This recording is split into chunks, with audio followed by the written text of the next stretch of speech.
Hello and welcome to yet another episode of the Daily Lawyer Careers in Law series. Today, I have a very special guest on the podcast, and I know that the aim of the Careers in Law series is to present a very realistic view of the career options that are possible within the legal space. But I also want to highlight, and I get very excited when I come across people who are, along with their legal careers and doing really well in their legal careers, are able to don so many other hats. They're able to do so much more work. And how they're able to fit all of these roles within one day, 1 month, one lifetime is something that I really long to learn from. And one of our guests who does that, who plays so many different roles today, is Mohini Priya. She's an advocate on record with the Supreme Court. She's also a trained mediator. She works with NGOs. She's a doting mother of two lovely children. And most recently, she was crowned the Grihalakshmi Mrs. India for this year, 2022, in the silver category. She won. I don't know how she does it all, but you'll get to know a little bit more about Mohini. I'm just going to read out her beautiful bio. Mohini has a lot of experience handling litigation across multiple practice areas such as constitutional law, criminal law, insolvency, family law, arbitration. She works with NGOs like Prayas, and she works with women and children, child development, rescue and rehabilitation of street children, prevention of child trafficking, POCSO cases. She's also working with issues related to transgender rights, rights of rape victims, condition of women in jails. And she also works with an NGO in Bombay called Megha Foundation, where she works on animal welfare. She's also a policy advisor at the India Child Protection Forum, headed by the Nobel laureate, Mr. Kailash Satyarthi.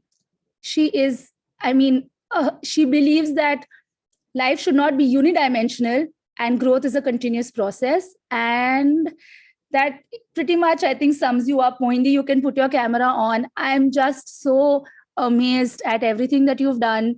I genuinely am saying this because I know I know how difficult it is managing just a career and two children.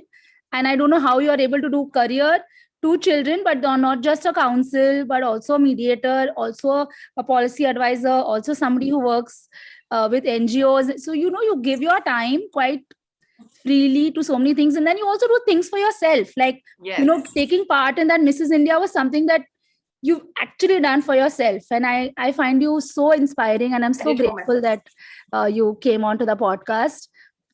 You're a wonderful addition to this great, Thank you so much. Mohini, I have so many things to ask you. Thank you so much for having me over here. I want to ask you, how did you start? Like, I met you, I don't know, 15 years ago, I think, at GLC. But how did you think of coming to Bombay? 18 years. Yeah. It's been 18 years? Good Lord. It's been 18 years, yeah. Man. So how do you think of coming to Bombay? You're not from Bombay. How do you think of coming to Bombay, GLC? How did it start? Honestly, Jenna, I think law really happened by chance for me. I stumbled upon it because I was throughout a science student. I was so good in biology. So my teacher actually got a shock of her life. Is she going for law? She's not pursuing medicine. So I was like any other confused child in the 12th standard. And GLC was ranked very high that year. I remember reading India Today, second ranked GLC. So that's how I landed in Bombay. So it was just a matter of chance rather than choice for me, law. But yes, after getting into GLC and especially the location, the place, Bombay, and my hostel was on Churchgate. So all that really helped me, I think, to adapt to Bombay because I was from Patna. It was a very small town. And suddenly from Patna, you come to Bombay, which is like the metro. So yeah, but I think my years in GLC have been superb. I was very, very active, if you know. I've been in the Moot Court Association, then the Students' Council, Legal Aid Committee. So apart from academics, I kept myself really busy with the college work, college committees, extracurriculars, and it did give me a lot of exposure. Yeah, helped me own my personality. I would say that. Mohini, how did you think of becoming a counsel? Because you were one of the few people from our batch who got married really early. And you had Yes, kids yes. also really early. I mean, compared to Right the after rest of college. us, Yeah. yeah, you had kids really early. So at that time, I mean, that was a time in your life where you had to focus on your personal life. So how did you think of Yes. becoming a counsel? And what was that process like? It was a journey actually. See, during my college days also, I was interning. So I was like every other college student, I was confused. So I did a few legal litigation internships. I did a few corporate internships. I did a judicial internship with Mr. Justice Sirpurkar in the Supreme Court. I worked with the Lehman Brothers. But ultimately, I think in my final year, I just decided that corporate is not for me. And I was really enjoying litigation and, my time with Justice Sirpurkar there and the Supreme Court. So I had almost made up my mind, but then life has its own plans, Then I got married really right after college. In fact, before my results were announced. So my husband was practicing in Ranchi, Jharkhand High Court. So I started with litigation there because in Jharkhand, you don't really have too many opportunities other than litigation, right? So that's how litigation actually happened for me, although I had plans of litigating in Delhi or Bombay initially. And then I was a mother of two at the age of 25. So that's when I decided that I have to take a break from everything and focus like completely on my kids. They were my priority. In 2014, I moved to Delhi. My husband also moved here. So we moved to Delhi. And that is when I started considering getting back into litigation again. And my kids were also by that time a little grown up. So, So in 2017, I ended up joining a senior advocate in the Supreme Court. And after that, I cleared the AOR examination. And since then, life has just been. So, yeah. It has been quite a roller coaster ride for me. Yeah, Those I days. can imagine. Yeah. I actually want Yeah. you to talk about the AOR exam because there are students and young lawyers listening and they probably don't know, or they know and they don't know enough, or whatever. They want to know more. But before I get to the AOR, there's something that I have observed, and you probably have observed it similarly, that litigation is something that for young lawyers or for law students is not their Yes. first choice. Nowadays Right. everybody wants to fancy law. Even when we were in law school, it was cyber law was coming, and SEBI and True. securities and all that fancy stuff. And now I think Yeah. it's all this cryptocurrency and all this metaverse law and all that. So and I strongly believe that every lawyer must have a base in litigation. You give yourself 2 years, 3 years, whatever. Can you speak Yes. a little bit about what litigation does? Maybe you can tell the audience who don't know anything what is litigation, and then what do you think if you're talking to young lawyers or law students or even people from other professions who are interested in law? Can you give some background as to why litigation is important, and then we can jump into the AOR bit? Yes. See, you're right there. Yeah. But I think every law student, because, corporate litigation is not very lucrative when it comes to money initially. Yeah. And there's a lot of struggles, initial years of struggles. So that is why all of us want to be safe and secure and probably, join a corporate house or a law firm, probably. But what I realized over the years that in litigation, sky is the limit. So you need to be patient. That is why you become a lawyer in the first place, right? So what is really sad that all these elite law schools, so all the graduates really go to these law firms, and none of them are really interested into getting into litigation these days because they think that the struggle is too much to handle. People who are dissuading them, that this family who's dissuading them, that you're not even getting paid and putting in so many hours of work. But I think litigation really makes you a lawyer, it makes you really independent, and you have a name of your own. In a corporate house, I don't think you are really being a lawyer. I mean, that's just my personal view. But because I have worked with corporates as well, and I was kind of very frustrated there. Where is all my skill and where is all my talent? Where is all my education going? I think every student should have some experience of litigation at some stage of life. Then they can obviously take a call on that. If they are not comfortable or if they think it's too much for them to handle, then probably they can think of other avenues as well. But this is one exposure every law student should have. And I think it makes your basics also very strong, because when you're doing active lit, You're actually constantly looking through your barracks or your commentaries or your reading Yes. of case laws. Every day in the court is a new day. Yeah? Every day you're learning something new. So it doesn't get monotonous over time. So I think litigation is very, very engaging. Yeah. So I wanted to bring that out because recently I've met a couple of law students who have been like, oh, I'm not interested in lit. Like somebody came to me for an internship and they said, do you do securities law? I said, no, I don't do securities law, but you're a third year student, why do you want to get into securities law? Like, so just in fact, why don't a you lot know of the interns basics? who come to me, they're like, we want to do something in IP laws. They're like, you know what IP laws is, and you're sure you just want to pursue that throughout your life. So they don't really know, but they go for these fancy terms and niche areas of practice without really getting to the base of litigation. So I think that's Yeah. So anyway, I want to just put it out there because this happened to me so recently. And then now I want to really talk to you about AOR because first, can you explain to the audience who's an advocate on record? Like, why do you need to be an advocate on record or whatever? And then what is the process of getting there? So an advocate on record is basically an advocate who can file and appear on behalf of the client in the Supreme Court. So you cannot file a case in the Supreme Court unless you are an AOR. So simply put, that is what an advocate on record is. Obviously, I mean, you are a part of less than 3,000, advocates who have this prestigious title of being an AOR. That's another thing. Also, being an AOR, you get an entry into the Supreme Court in the sense that you get an entry to the functioning of the Supreme Court by being a part of the Supreme Court Advocate on Record Association also. So if you're an AOR, you are an integral part of the Supreme Court. Okay.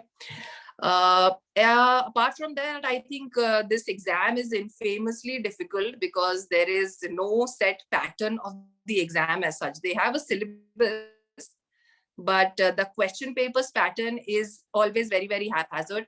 So there are papers like professional ethics that we've never ever studied in college. And the last time that you've written an examination is probably 4 years back, because you need 4 years of practice as an advocate and then 1 year of training under an AOR, having 10 years practice as an AOR. So that's the prerequisite. Yeah. So then there's a drafting paper where you get these lengthy drafts that you have to complete in like 3 years time. So basically it's more about practice, because in these 4 or 5 years, for me it was a very, very long time. It was 13 years. You really are not in the habit of writing an examination. So more than, I think, AOR examination, more than a test of your knowledge, it's test of your writing skill. It's a test of how quickly you can think on your feet, because time is a constraint there for the examination.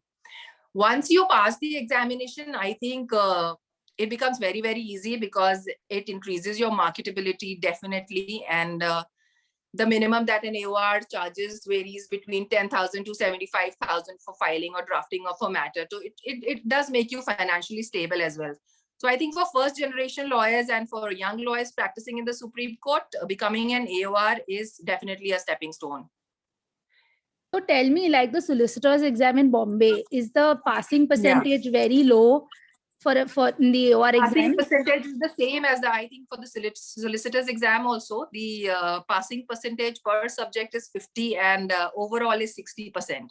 So it's the same for AOR exam also. So actually the passing percentage is passing ratio is 1:5 in AOR exam. That's the general passing ratio. And you if I remember right, you actually topped the exam, right? In the year in the attempt that you wrote. No, I didn't top the exam, but I cleared it in one go. Yeah. So how like, is it like a number of papers like across so many days, like how the SOLS exam is? Like, you have 5-6 papers, or? There are 4 papers and they are all back to back. So yeah. On one day? On one day they are back to... No. 1 paper a day. 4 papers. 4 papers, like over a course of 4 days. So for me, it was more like a college exam, because the pattern of exam was the same. You have these 5-mark questions, you have this 10-mark question, 20-mark question. So that, you have a certain word limit and you have time constraint. So I got less than 20 days to prepare, very honestly, because I was working also alongside. So I got 20 days to prepare. But in 20 days, I think I studied for 18 hours a day, every day. That was how. So I had to go back into that student mode again and forget everything, forget my kids, forget my home, everything, and be totally dedicated to this AOR examination. That's how I managed to clear it. Because I think if you do not clear it in one go, at least for me, I would lose the motivation to again go next year and appear for the paper again. That's disheartening also. So yeah, I put in my best, and then thankfully I didn't top it though. That's It's okay. You can, but yeah. given all your constraints, I think even clearing it in the first go is as good as like topping the exam. Yeah. Because you had like 20 Definitely. days. And it And doesn't matter. It doesn't matter in the long run. Yeah, you need, and I think you answered it also very well, because one of the questions I also wanted to ask you is, what is the practical translate? How does it translate practically into your life? And I think you already said it, because you said that it increases your marketability and things like that. So now I want to come back, Mohini, to you being a counsel, as in for someone who has no idea what you do or what a counsel does, and and you probably don't only go and argue, but you also do your filings because you're an AOR. So can you just explain what you or someone like you does, if from a possible career option for some young lawyer or a law student listening? See, being based out of Delhi, I am exposed to multiple forums here. So apart from being an AOR and practicing in the Supreme Court, I also practice in the National Company Laws Appellate Tribunal. I practice in the National Consumer Commission. There's the NGT here. There are several forums. There are Delhi High Court. So yeah, Delhi gives you an exposure to multiple forums, definitely. Apart from being an AOR, of course, I have to look into the intricacies of the case, right from filing to sometimes it even involves clerical work, every minor detail, because you're responsible for the matter. So if anything goes wrong, the AOR is summoned before the court. So yeah, that is what it is about. Apart from that, what was your question again? I was saying that what does a counsel do? Because you are a counsel also. I know we met at the NCLAT last. I think when we actually met was at the NCLAT. We met there. Yeah. So I think one big mistake that AORs make is they don't argue in courts. So that just makes them like a post office. That people from several states are coming and they just need somebody to file your case, and the AOR is just there for namesake. They are engaging. Okay, senior engagement is a different thing, but they even engage counsel. So I think my advice to young lawyers would be that being an AOR, if you're an AOR, try to get into the details of the matter and try to argue it out themselves, because the ultimate goal is to grow in your profession, right? It's not just to get like some money out of filing. So it's a big opportunity. It's a big stepping stone. Use it to grow in the profession. Yeah. No, but Mohini, like in Bombay, and you obviously know this, in Bombay, you have that solicitor counsel system. So solicitors don't really argue, like they engage counsels, junior counsels for smaller things, and bigger, like mid-level counsels, and they don't argue. So are you saying that AORs also behave like solicitors in the sense they do all the filing, all the liaising with the clients and making sure that the counsel is paid on time and stuff like that? And correct. Yeah. So it becomes more of a managerial task, You're just busy managing the matter rather than really getting into the gist of the matter, knowing the matter, arguing the matter. So that doesn't make you a real lawyer in the, But are you able to manage both? Because the skill sets required for being a counsel, you have to read a lot. You need to know, like you're constantly reading the case laws, you're subscribing to all of the journals and all of that. And then when you're an AOR or a solicitor, you of course you need to be updated, but not at the same level as a counsel.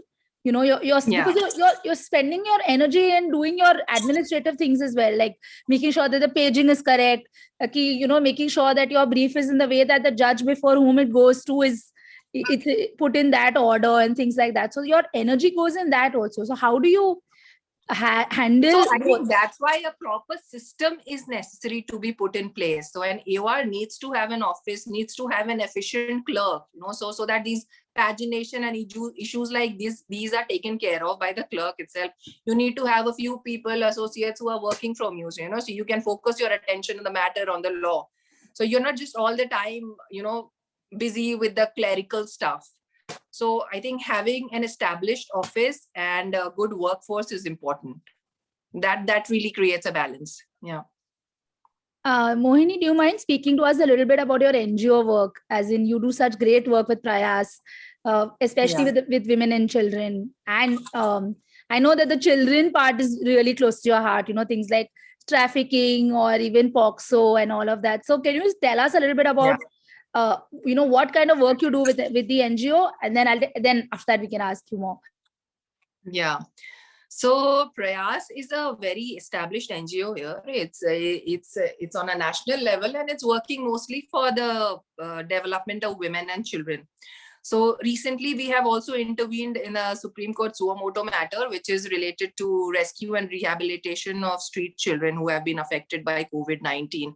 Apart from that, we also deal with a lot of POXO related matters, child trafficking, and women and children in general. So I think Prayas, if I start talking about it, it'll take another 1 hour, what kind of work we do. But yeah, I think that is something that is really close to my heart. And apart from litigation, this is something that I enjoy doing. So apart from Prayas, I'm also a part of this Bombay-based NGO called Megha Foundation, which is basically an NGO for animal welfare. But they also raise issues related to transgender rights and rape victim. So that way I help them out with those issues when it comes to litigation and stuff like that. So yeah. So as a lawyer, for a lawyer who's listening to this and interested in giving their time to something like this, like what is a lawyer's role in all of this? So I believe law is increasingly becoming a business these days. Nobody feels that as a lawyer they have a social responsibility as well, because obviously it's not paying you. You're spending so many hours and you're getting nothing out of it financially, materialistically. But having being a lawyer and knowing the intricacies of law, I think it is important that you use it for the upliftment of the society and to change the society as much as you can. So the role of lawyer is not to generate litigation as such. In fact, these days mediation is also a thing. So lawyers, instead of generating litigation, should aim at mitigation of litigation as well.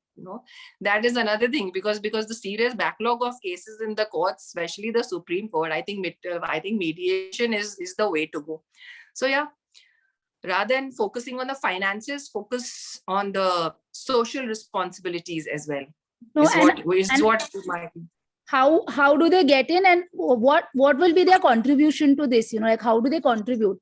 In the sense, for a lawyer who doesn't know what he can do in an NGO, what can he or she do? In the everyday work, like how can they contribute? So see, as a lawyer, you can help them out. There are many NGOs who are actively litigating, also fighting for a lot of social causes in courts. So as a lawyer, the first thing you can do is just help them out with their court matters. Obviously, it's not very paying. NGOs won't pay you that much. But then you get exposure to a lot of things and it does open up your mind. So just, explore, find out, just Google what are the prominent NGOs in a city, go visit them, say that you have something to offer. Obviously, they'll, need your help with something. Everybody is looking out for lawyers these days. So it's not that difficult. You just take the step.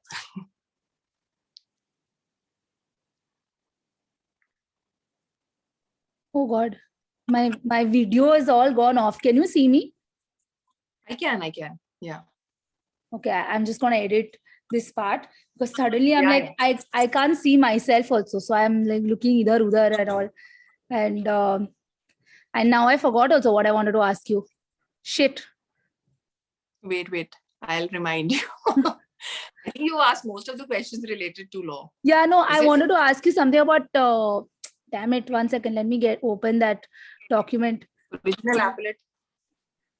Yeah, I just have to go and ask you about, your law and motherhood. This is something I want to release on Mother's Day, which is tomorrow. Oh, yeah. And I don't know how I'm going to release this on Mother's Day. I still can't see myself. I don't know what is happening to this. I want to ask you about the mistakes. That's what I was leaning towards. I think I've already spoken about it. Yeah. No. Everyday people ka mistakes. As in your line of work, like you deal with women, you deal with children who are affected, and you deal with everyday people also, corporates and people like you and me every day. And I feel like every day, and this is one of the main reasons why I started TDL, is because even as a isko kya ho gaya? As a if this goes off or something, I'm just going to log in again. There's some problem with my Zoom. Yeah. I have a damn paid account and it's like gone blank. So anyway, I'm going to ask you the question again. You deal with women, you deal with children, you deal with everyday like corporates like you and me. And I still feel like people don't know the law, okay? In fact, they treat the law as this barbed wire fence. I'll do everything inside it, but I don't want to touch that. So because of that, because they don't know, they don't even want to know, they don't take optimally beneficial decisions for themselves. And one of the reasons for the TDL platform is to just bring out everyday risks that you can avoid that in your everyday life. Like for example, I'll give you an example. When I was in as a legal counsel, one of the things that I used to do is to negotiate some office space, leave and license and things like that. You get the documents and you have to.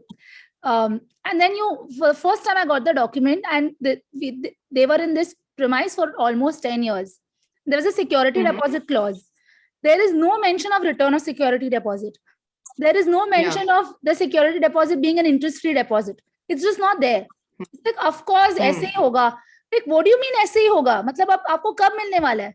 Imagine tomorrow we want a bigger office and this office is not enough and you're given a very sizable amount.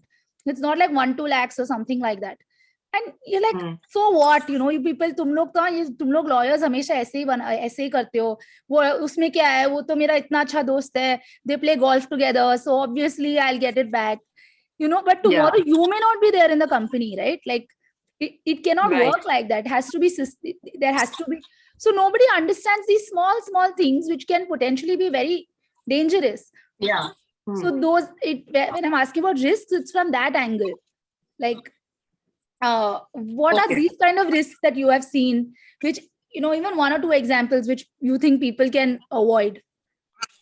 Okay. Yeah. Only 1 second before you answer, let's end and restart because I'm getting one error message. So I'm just going to stop.